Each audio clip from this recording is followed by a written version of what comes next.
তুমি কি জানো প্রতিদিন তোমার জীবন থেকে 3 থেকে 6 ঘন্টা কেড়ে নিচ্ছে একটা জিনিস? না, সেটা কিন্তু তোমার বস, তোমার স্কুল কলেজ বা তোমার অফিসও নয়। সেটা হলো সোশ্যাল মিডিয়া। তুমি ভাবছো এটা বিনোদন, বন্ধুত্ব, মানে খুব অনেক ভালো জিনিস, কিন্তু না, বাস্তবে এটা তোমাকে ধীরে ধীরে একটা অদৃশ্য কারাগারে বন্দি করছে। আজ এই ভিডিও থেকে জানবে যে সোশ্যাল মিডিয়া ট্র্যাপ কি, কিভাবে এই সোশ্যাল মিডিয়া তোমার জীবনকে আস্তে আস্তে ধ্বংস করে দিচ্ছে, আর কেন মানুষ এ থেকে বেরোতে পারে না। সোশ্যাল মিডিয়া হলো একটা ডিজিটাল মাদক। এর কারণ আমি বলছি, তুমি যত স্ক্রিন স্ক্রল করো, তুমি বুঝতেই পারবে না কখন তোমার সময় চলে যাবে। আর এর থেকে লাভবান হবে শুধুমাত্র কোম্পানিগুলো। যত রকম সোশ্যাল মিডিয়া কোম্পানিগুলো রয়েছে এরা কিন্তু লাভবান হবে।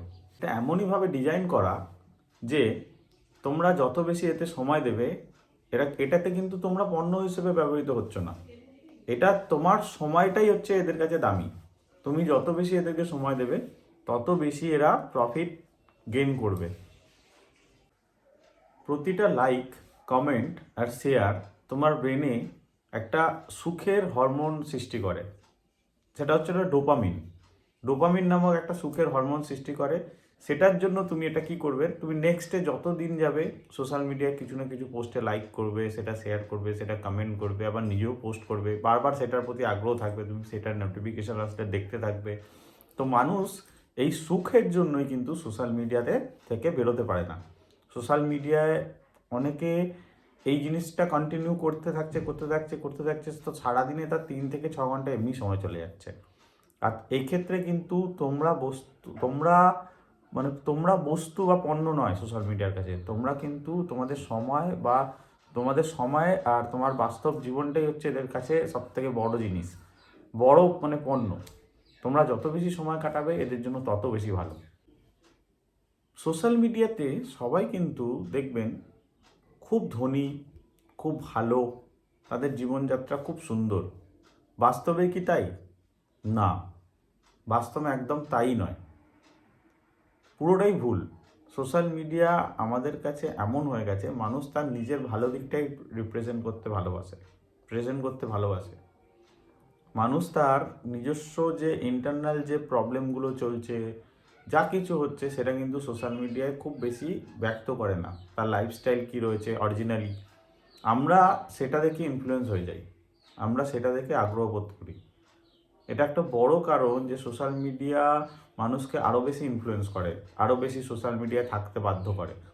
কারণ আমরা একটা যদি কাউকে আইডিয়াল হিসেবে মেনে থাকি, বা কারোর ব্লগ দেখি, বা কারোর স্ক্রিন স্ক্রল করতে করতে কোনো একটা ব্যক্তি আমার পছন্দ হতেই পারে, তাকে আমি ধরো দেখতে থাকছি, কন্টিনিউ ওয়াচ করতে থাকছি, কিন্তু সেক্ষেত্রে সে যে সব সময় তার সত্যিটাই আমাদের দেখাচ্ছে সেটা নাও হতে পারে।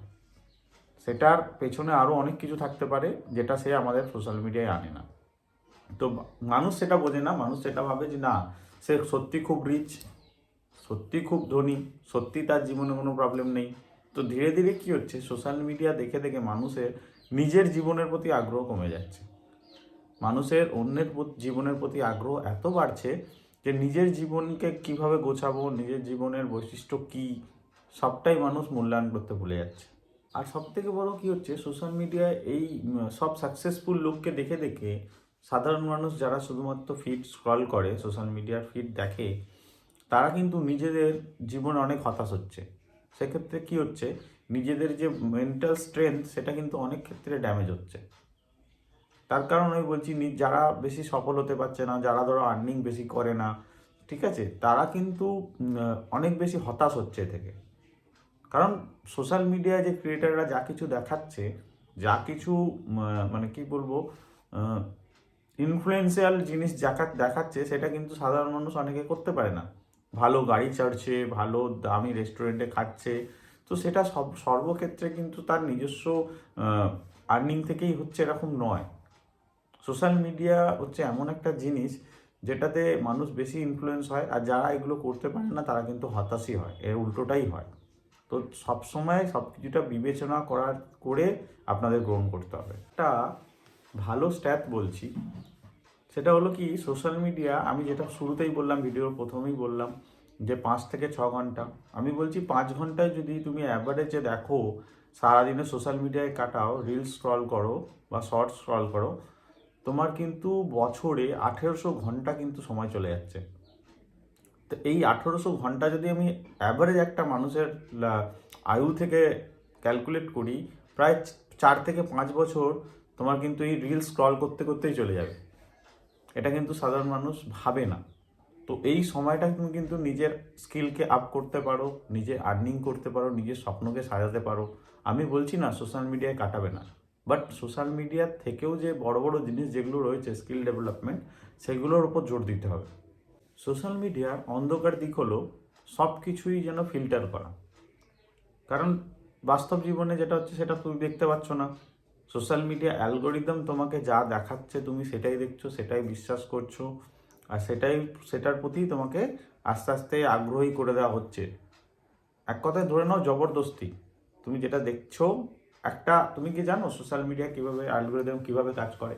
ভালো করে লক্ষ্য করে দেখবে, সোশ্যাল মিডিয়ায় তুমি এক ধরনের ভিডিও দেখতে পছন্দ করো, সেই ধরনের ভিডিও কিন্তু তোমার ফিডে বারবার আসতে থাকবে। এটার মানে কি? তুমি যদি একটা ভিডিওকে বেশ কিছুক্ষণ ধরে ওয়াচ করো, পরবর্তী নেক্সট 3-4টে ভিডিওর পরে দেখবে ওই ধরনেরই ভিডিও তোমার সামনে আসছে। এটা অনেকে খেয়াল করে না। এটাই হলো এআই এর কাজ, এটাই হলো অ্যালগোরিদম। সোশ্যাল মিডিয়া অ্যালগোরিদম এমনই করছে, কেউ যদি মানুষ স্পোর্টস দেখতে ভালোবাসে, তার কাছে শুধু স্পোর্টসেরই ফিড যাচ্ছে। তো এই জিনিসগুলো থেকে বেরোতে হলে তোমাকে নিজের ওপর সময় দিতে হবে। সোশ্যাল মিডিয়া অ্যালগোরিদম হলো তুমি যা দেখছো তোমার পছন্দের জন্য দেখছো সেটা কিন্তু নয়।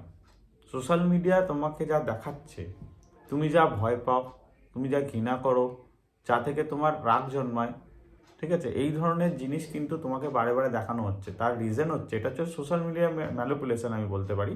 এটা হচ্ছে অ্যালগোরিদমের ম্যানিপুলেশন।